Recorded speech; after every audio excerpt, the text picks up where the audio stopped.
जब जब भी प्रेम शब्द की गूंज हमारे कानों में पड़ती है, हमारे आंखों के सामने श्री राधा रानी और श्री कृष्ण की छवि हमारे मन में उभर जाती है। एक ऐसे आत्मिक प्रेम की बेजोड़ मिसाल है राधा कृष्ण का प्रेम। राधा कृष्ण का प्रेम भौतिक सुखों से बहुत परे है। अगर हम श्री कृष्ण की बात करें और श्री राधा रानी का जिक्र ना हो, यह तो संभव ही नहीं है, क्योंकि श्री जी और कृष्णा हमेशा से एक दूसरे के बिना अधूरे ही रहे हैं। ऐसे तो राधा कृष्ण का प्रेम अनादिकाल से चला आ रहा है, पर द्वापर युग में जब भगवान नारायण ने कृष्णा रूप में अवतार लिया तो संसार को प्रेम का सही अर्थ समझाने के लिए कृष्ण के ही अंश राधा रानी ने भी बरसाना से 50 किलोमीटर दूर यमुना के निकट रावल गांव में राधा रूप में जन्म लिया। और जन्म के साथ ही श्री राधा और कृष्ण की प्रेम कहानी शुरू हो जाती है। मगर ऐसा कौन सा कारण है जिसकी वजह से राधा जी को श्री कृष्ण से जुदाई का सामना करना पड़ा, और श्री कृष्ण क्यों अपनी प्रिय बांसुरी को तोड़ देते हैं? इन सब सवालों के जवाब अब हम इस वीडियो के माध्यम से जानेंगे। मगर दोस्तों, क्या आप यह जानते हैं कि राधा किशोरी जी जन्म से अंधी थी, उनको दिखाई नहीं देता था। जी हाँ, यह सच है कि श्री राधा रानी जन्म से अंधी थी और स्वर्ग लोक में यह वचन लेकर ही पृथ्वी पर आए थे कि जब श्री कृष्ण की प्रथम दृष्टि उन पर पड़ेगी तभी वह संपूर्ण जगत को देखेगी, अन्यथा नहीं। जन्म से ही दोनों एक दूसरे से जुड़े हैं। बचपन से ही श्री कृष्ण अपनी लीला और बांसुरी की मधुर धुन से पूरे बरसाना वासियों को मोहित करते रहते हैं, और राधा किशोरी और श्री कृष्ण तो 8 साल की उम्र से ही अपने प्रेम का आनंद लेने लगे थे। श्री कृष्ण को अपने जीवन में राधा रानी और बांसुरी ही सबसे प्रिय है, और जो आपस में एक दूसरे से गहराई से जुड़े थे। जब भी श्री कृष्ण बांसुरी बजाते थे, राधा किशोरी उनके पास दौड़ी चली आती थी और घंटों बांसुरी की धुन में मगन रहती, जो उनके प्रेम को और बढ़ाता गया। यमुना नदी के तट पर बैठकर घंटों समय व्यतीत करते थे, पर उनका यह सुखद समय कुछ ही वर्षों का था, क्योंकि जैसे ही श्री कृष्ण के मामा कंस को उनके वृंदावन में होने का पता चला, उसने तुरंत ही श्री कृष्ण को मथुरा में युद्ध का निमंत्रण दे दिया, जिसके लिए श्री कृष्ण को अपनी माँ यशोदा और पूरे गांव के साथ राधा को छोड़कर जाना था। श्री कृष्ण और राधा रानी दोनों को पहले से पता था कि श्री कृष्ण अब वृंदावन वापस कभी नहीं आ पाएंगे और बहुत समय तक एक दूसरे से मिल भी नहीं पाएंगे। तो इसीलिए मथुरा जाने से पहले राधा किशोरी ने श्री कृष्ण से 2 वचन मांगे। पहला वचन था कि राधा के हृदय में हमेशा केवल कान्हा का वास रहेगा, और दूसरे वचन के अनुसार मृत्यु से पहले उन्हें कान्हा के दर्शन होंगे। परंतु इन वचनों को देने के बाद श्री कृष्ण को पता था कि राधा उनके विरह में बहुत ही विचलित रहेगी, तो राधा हमेशा खुश रहे। इसलिए श्री कृष्ण ने भी राधा से वचन लिया कि राधा को कृष्ण की याद में अब राधा एक भी आंसू नहीं बहाएगी। यह वचन लेने के बाद श्री कृष्ण मथुरा की ओर बढ़ जाते हैं और राधा रानी वृंदावन में ही रह जाती है, जिसके बाद से राधा किशोरी का वर्णन बहुत ही कम मिलता है।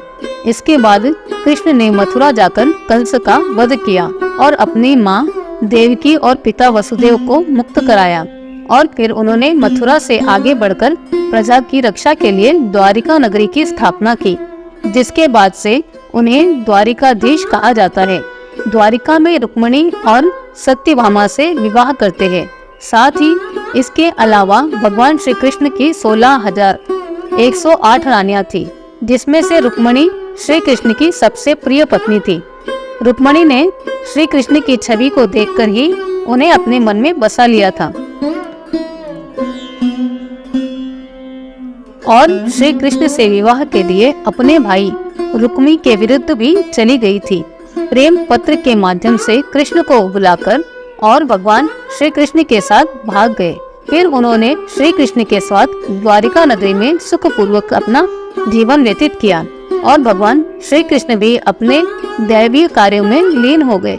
आज हम भौतिक विवाह को ही एक सच्चे प्रेम का माध्यम मानते हैं, पर श्री राधा और कृष्ण तो एक ऐसी मिसाल है जिन्होंने तो कभी विवाह ही नहीं किया।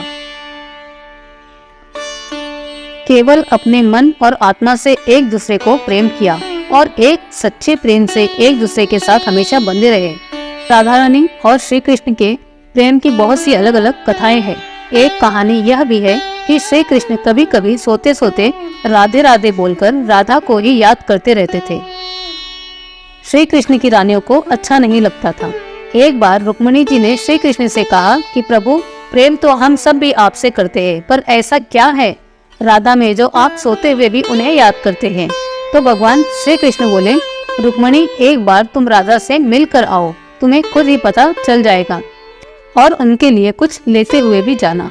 जिसके बाद रुक्मिणी जी राधा जी के लिए बहुत गरम गरम दूध लेकर जाती है और राधा के महल के द्वार पर पहुंचती है, जहां वह तेजवान और अति सुंदर स्त्री को खड़ा देखती है। तो उनसे पूछती है कि क्या आप ही राधा हैं? तो वह कहती है, नहीं, मैं राधा नहीं, मैं उनकी सेविका हूँ। राधा रानी तो 7 द्वार के अंदर मिलेगी। तो रुक्मिणी जी 7 द्वारों को पार करती जाती है। दोस्तों, जब वो राधा रानी के कक्ष में पहुंचती है तो उन्हें पता चला है कि राधा कई रातों से कृष्ण कृष्ण नाम जप करते हुए जगती रहती है और अभी अभी निद्रा आई है। रुक्मिणी राधा की सखियों से कृष्ण द्वारा मिलने के लिए कहने के बारे में बताती है।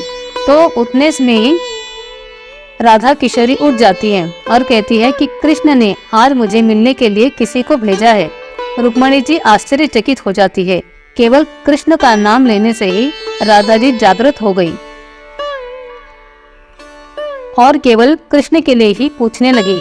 इतना ही नहीं, जब राधा को पता चला कि कृष्ण ने उनके लिए प्रसाद भेजा है तो वह बिना कुछ सोचे रुक्मिणी से वह गरम गरम दूध लेकर पी जाती है, जिसे देखकर रुक्मिणी जी हैरान रह जाती है। फिर वो राधा जी से बात कर वापस आ जाती है। यह सब हो जाने के बाद जब रात्रि के समय रुक्मिणी जी भगवान श्री कृष्ण के पैर दबाती हैं, तो देखते ही उनके पैरों में छाले पड़े हुए हैं, जिसे देखकर रुक्मिणी जी हैरान रह जाती है और पूछती है कि प्रभु, आप कहाँ पैदल गए थे जो आपके पैरों में छाले पड़ गए हैं? तो श्री कृष्ण बोले, आपने गलती से राधा जी को गरम गरम दूध पिलाया था, जो राधा एक ही बार में पी गई थी, जिससे मेरे हृदय में छाले पड़ गए हैं, और राधा जी के चरण कमल हमेशा मेरे हृदय में विराजमान रहते हैं, जिससे मेरे पैरों में भी छाले पड़ गए हैं। तब फिर रुक्मिणी जी को राधा कृष्ण के प्रेम की गहराई का पता चला कि प्रेम शरीर से नहीं आत्मा से होता है, जो हमेशा राधा के हृदय में कृष्ण के चरण कमल के रूप में विराजमान रहते हैं। राधा किशोरी वृंदावन में कृष्ण की भक्ति के साथ अपना जीवन व्यतीत करने लगती है और कहा जाता है यादव पुत्र अभिमन्यु से उनका विवाह भी हो जाता है। पर अभिमन्यु को महर्षि दधिच का श्राप था कि अगर वो राधा किशोरी को छुएगा तो भस्म हो जाएगा। इस प्रकार राधा विवाह के पश्चात भी कृष्ण के प्रेम से सततता पूर्वक जुड़ी रहती है। बहुत वर्षों तक अपना वैवाहिक जीवन बहुत अच्छी तरह से निभा लेती है। बस समस्त जिम्मेदारियों से मुक्त हो जाती है तो फिर वो कृष्ण के पास द्वारिका आती है। पहुंचने के पश्चात राधा रानी और कृष्ण आपस में मौन रहते हुए मन की अभिव्यक्तियों से घंटों बात एक दूसरे से करते हैं। कृष्ण के अलावा द्वारिका में राधा रानी को कोई पहचान भी नहीं पाया। फिर राधा रानी कृष्ण के महल में निवास करने लगी और कृष्ण ने भी उन्हें अपने महल में देविका के रूप में नियुक्त किया, जिससे राधा रानी महल में काम करने के साथ साथ समय मिलने पर भगवान श्री कृष्ण की भक्ति और उनसे प्रेम पूर्वक बातें कर सकती थी।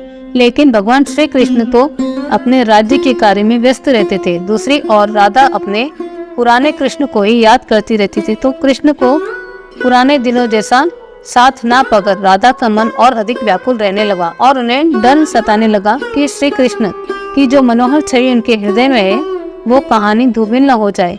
इसी डर से चुपचाप तरीके से राजभवन और द्वारिका नगरी छोड़ देती है। जिसके बाद ऐसे ही कुछ समय और बिताने के बाद जब राधा का अंतिम समय पास आने लगा तब उन्होंने कृष्ण का स्मरण कर उन्हें अपने वचन की याद दिलाई। राधा के स्मरण करते ही कृष्ण वहां दौड़े दौड़े चले आए, परंतु राधा की अत्यंत दयनीय स्थिति देख भगवान श्री कृष्ण भावुक हो गए और उन्होंने राधा से अंतिम समय राधा किशोरी से कुछ मांगने को कहा। पर राधा ने उनके सामने एक ही इच्छा प्रकट की थी कि वो अपने जीवन के अंतिम क्षणों में कृष्ण का वही रूप देखना चाहती है जैसा वृंदावन में देखा करती थी।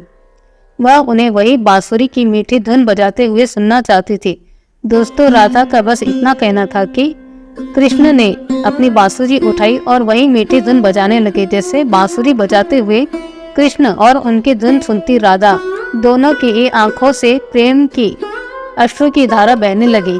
इतना ही नहीं, बांसुरी की मीठी धुन सुनते सुनते ही राधा रानी ने भगवान श्री कृष्ण के सामने ही अपना देह त्याग दिया, जिसके बाद भगवान श्री कृष्ण इतने विचलित हो गए थे कि उन्होंने अपनी प्रिय बांसुरी को वहीं तोड़कर फेंक दिया था। तो ऐसा राधा रानी के जाने के बाद श्री कृष्ण ने बांसुरी से हमेशा हमेशा के लिए मुंह मोड़ लिया, क्योंकि बांसुरी और राधा का एक अद्भुत रिश्ता था।